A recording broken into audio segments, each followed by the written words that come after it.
Alright, now we're going to start proving some classification theorems. That is, we're going to classify groups up to isomorphism. We're going to assume that you have a group of order n, and we want to classify all groups of order n. In general, this is, of course, an impossible problem, but there are certain values of n for which you can do this. And so, first we can pick small values of n, but right now I want to actually go ahead and go with something much bigger. We'll let n be a product of p and q, where p is less than q, and p and q are both primes. Let's see if we can classify up to isomorphism all groups of this form. Well, we already know from the CELO theorems previously discussed that in this case, if you let capital Q be a CELO Q subgroup of G, then we proved that Q had to be normal in G. And moreover, let P be a CELO P subgroup of G. Well, since P and Q are coprime, it must follow that their intersection is the trivial subgroup, and their product is the whole group. And so one of the theorems about semi-direct products says that therefore G is isomorphic as a semi-direct product, namely the semi-direct product with Q with P, and of course is with respect to some automorphism, some homomorphism from P to the automorphism group of Q. That is a theorem about semi-direct products that you can use now. And so there are some cases to consider. Namely, P and Q are cyclic, always. And so a theorem that we are assuming without proof is that that means their automorphism groups are as well. It's actually not that hard to prove. That actually just requires some assumptions about field theory. So naturally, if P does not divide Q minus 1, which is the size of this group, then the only homomorphism is the trivial one.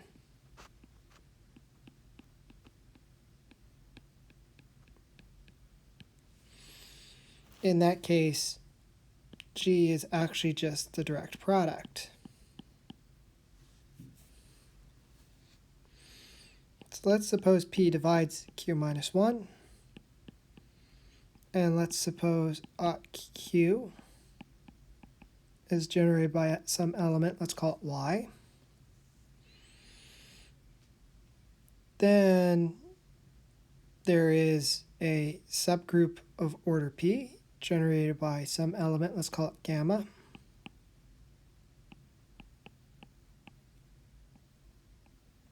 Or not P, P minus 1.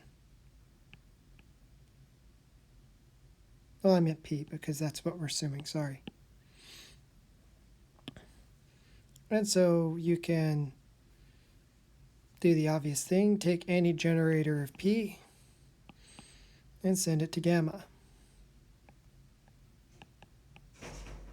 And that's going to give you a well-defined homomorphism. And so under that condition,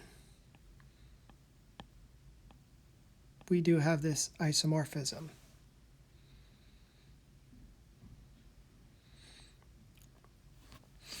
The advantage of that approach is that actually also tells you in the reverse direction. Whenever you have P dividing Q minus 1,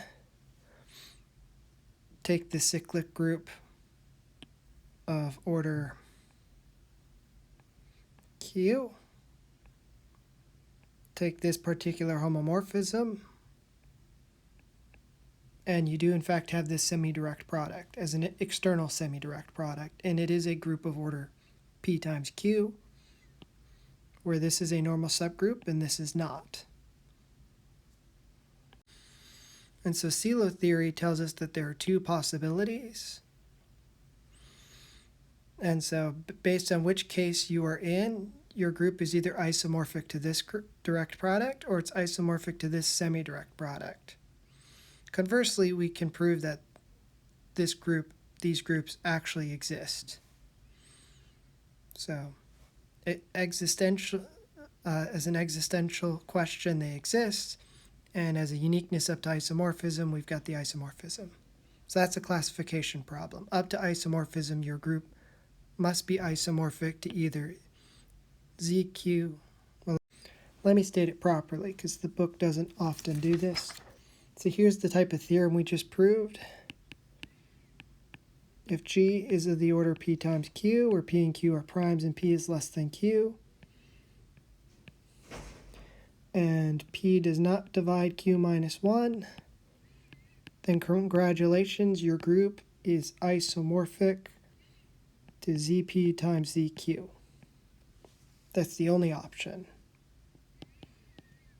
If P divides Q minus 1, then there's two options. Either you're isomorphic to ZP times ZQ, or you're isomorphic to this semi-direct product.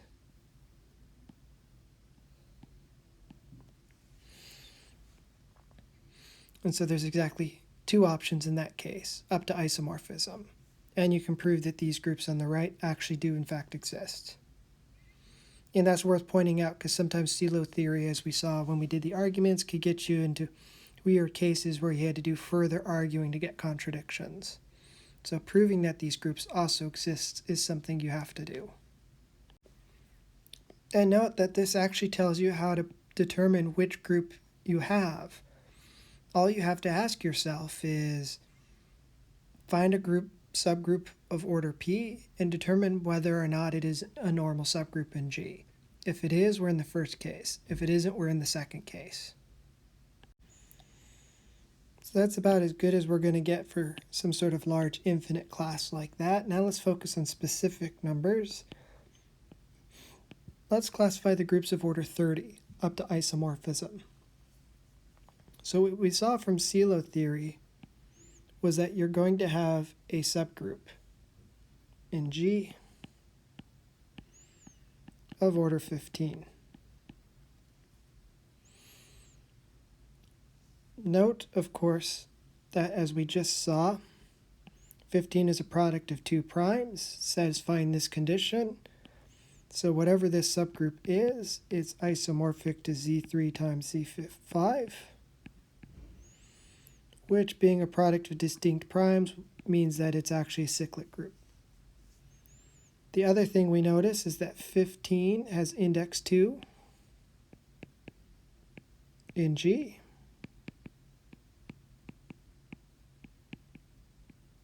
Which implies that it's normal.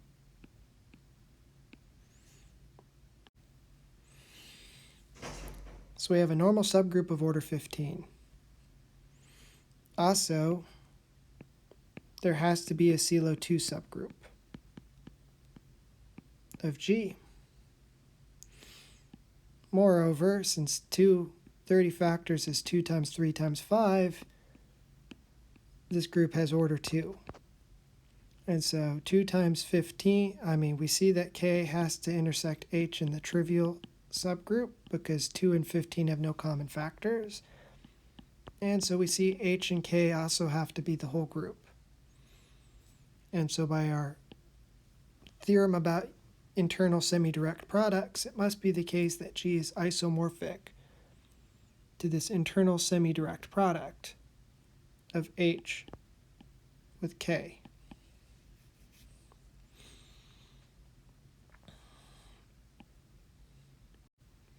Where again we need some sort of homomorphism from K to the automorphism group of H.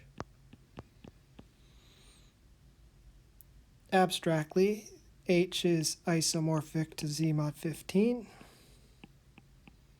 So we're looking at the multiplicative group of Z mod 15. Well, let's think about it. We're looking for numbers that have no common factor with 15. So 2, 4, not 5, not 6, 7. 8, not 9, not 10, 11, 13, and that's it. Maybe. I think I'm missing something. Well, also 1, right? And 14.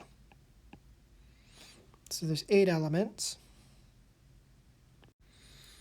One looks at the cyclic group generated by 2, and we see that it's 1, 2, 4, 8, and 16 is 1 again, so it has order 4.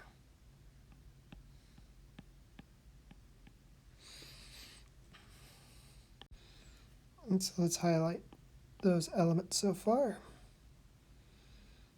And we note the obvious symmetry with what is left here, that I barred 3 elements, I skipped 1, and then I barred an element.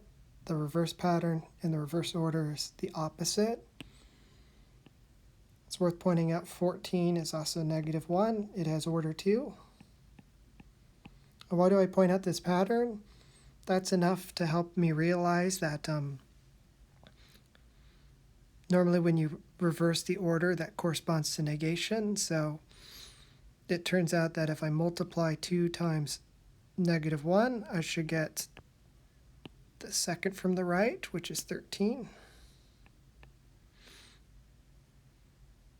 And so each of these is the negative of a corresponding element. 7 is -8, 11 is -4. And so in particular, negation, we have a subgroup of order 2 given by this negation operation. And we have this subgroup of order 4. We see that they clearly have nothing in common other than the identity element, and every element in the group is a product of one element in this subgroup of order 2 and one element in this subgroup of order 4. And so we see that we must have a semi-direct product at the very least. The way we know that it is a direct product is it's clear that every element, let me give this group a name for right now, let's call it R, and let's call this one S. We see every element in R commutes with every element in S. So it's actually a direct product.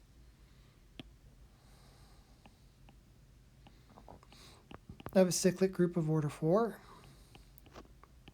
times this negation map. So that's one concrete way to see this. Admittedly, the only way to see this is to have already known the result in advance, but there are other ways to have decomposed this product, as I'll mention in a moment. Namely, a fact you can use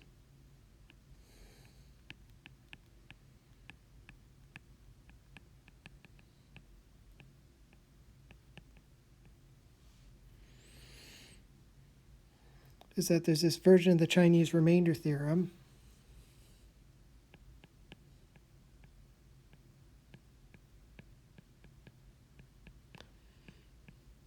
which the book doesn't state yet because obviously it hasn't covered ring theory. It states it as an exercise about automorphisms instead. But if you're familiar with other aspects of algebra, there's a result about the Chinese remainder theorem, and using the Chinese remainder theorem, you can prove this isomorphism about taking invertible elements in these rings. And you get these groups, and you have this isomorphism of groups. But the other approach, if you don't like that one, is to say ought. The stuff in parentheses is isomorphic to the product of the oughts.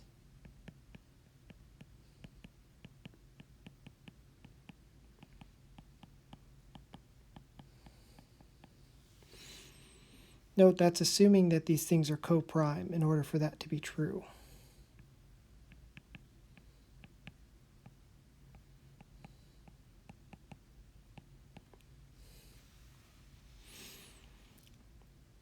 But in this one concrete example, there's other approaches. The main point is that we now know what our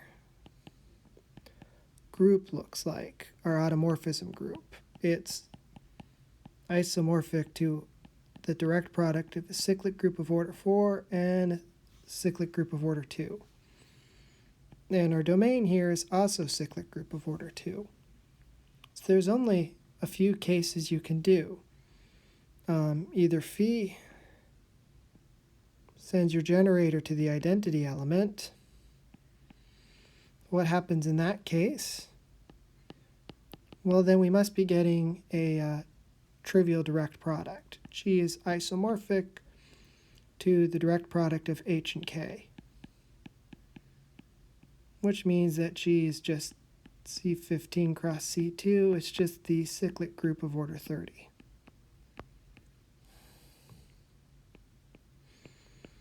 Otherwise, phi must be mapping K to an element of order 2. And how many elements of order 2 are there in here? Well, there's about 3. You've got the 1 corresponding to 2, 0. You've got 0, 1, and you've got 2, 1. So there's 3 choices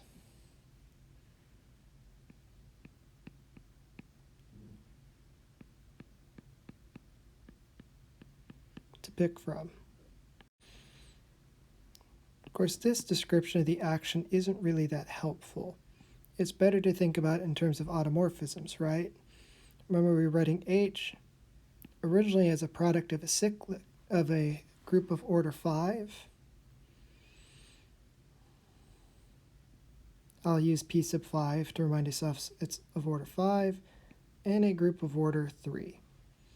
And so at this level, this has a generator A, this has a generator B. You've got the homomorphism sending A to A inverse and fixing B. There's the automorphism that fixes A and inverts B. And then there's the automorphism that inverts both generators. These are obviously all automorphisms of order 2. And it's clear that these are the only automorphisms. These must be the same 3 in some order. So let's look at what happens when you take each of these 3.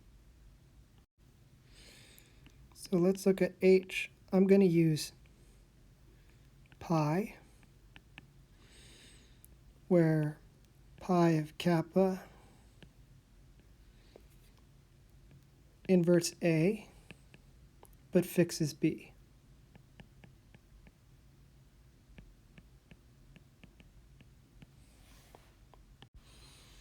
Well, let's take a look at this group then.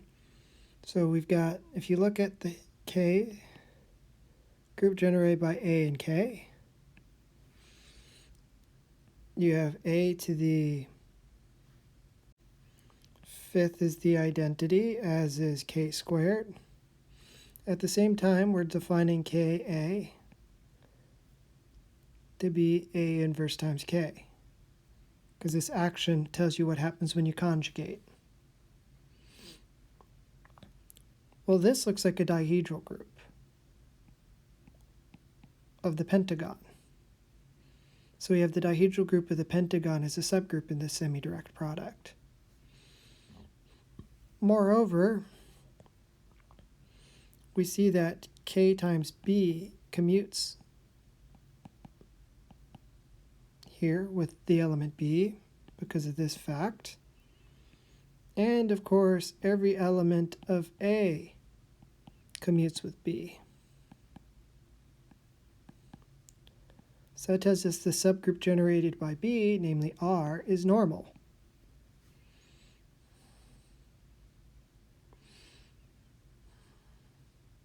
And moreover, the fact that these products hold is enough to tell us that this subgroup we just defined is also normal.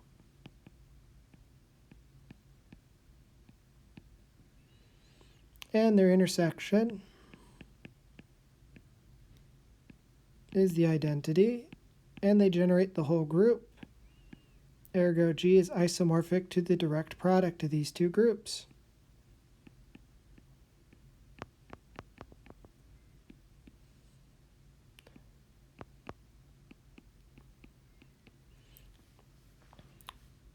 So if you don't have a cyclic group, you have the direct product of Z3 with the dihedral group as one of your options.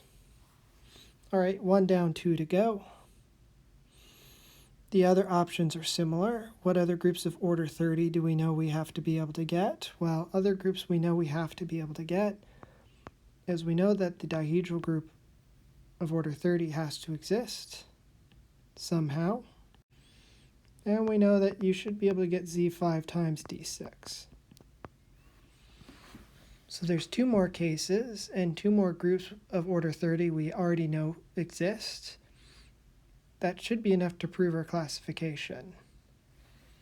So that's enough to conclude that there's up to isomorphism only 4 groups of order 30. But let's go ahead and see what happens.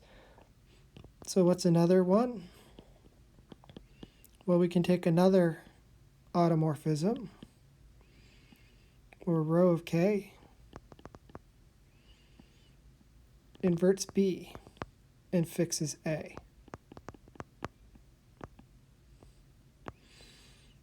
So that means when you conjugate B by K, you get B inverse, which of course means, as we just saw above, this should give you a dihedral group. Oh look, it does. And by the same logic we just had, everything fixes the elements of A, and so the group generated by A is normal in G. And this dihedral group ends up being normal in G. And so again, you get the calculation we just had, you get Z5 times D6. It's the same calculation with different numbers.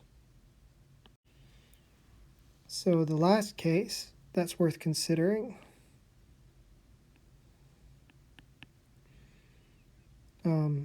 sigma K acts on A by inverting it, sigma K acts on B by inverting it. A and B commute, so this tells you that when you multiply K AB by K and K inverse, you're going to get A inverse B inverse, or AB inverse.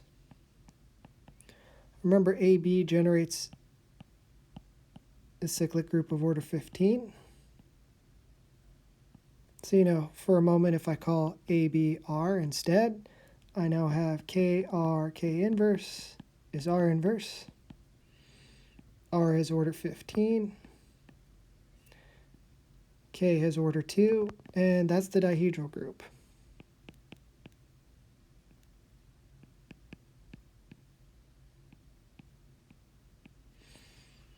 So there we have it. In this particular case, every group ends up being isomorphic to a direct product.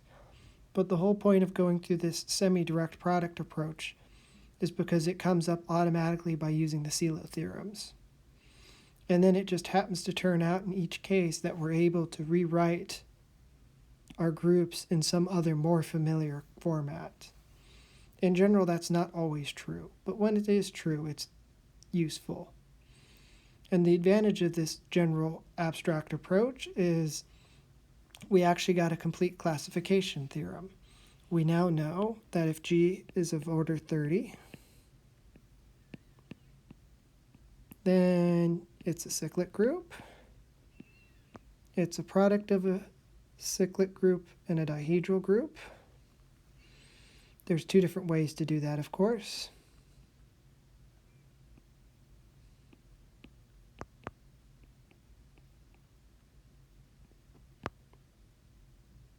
Hold on, let me get the math right? Or it's just a dihedral group. Those are your 4 options. In general, getting something like this is not going to happen, where you get something that decomposes as products as cyclic and dihedral groups.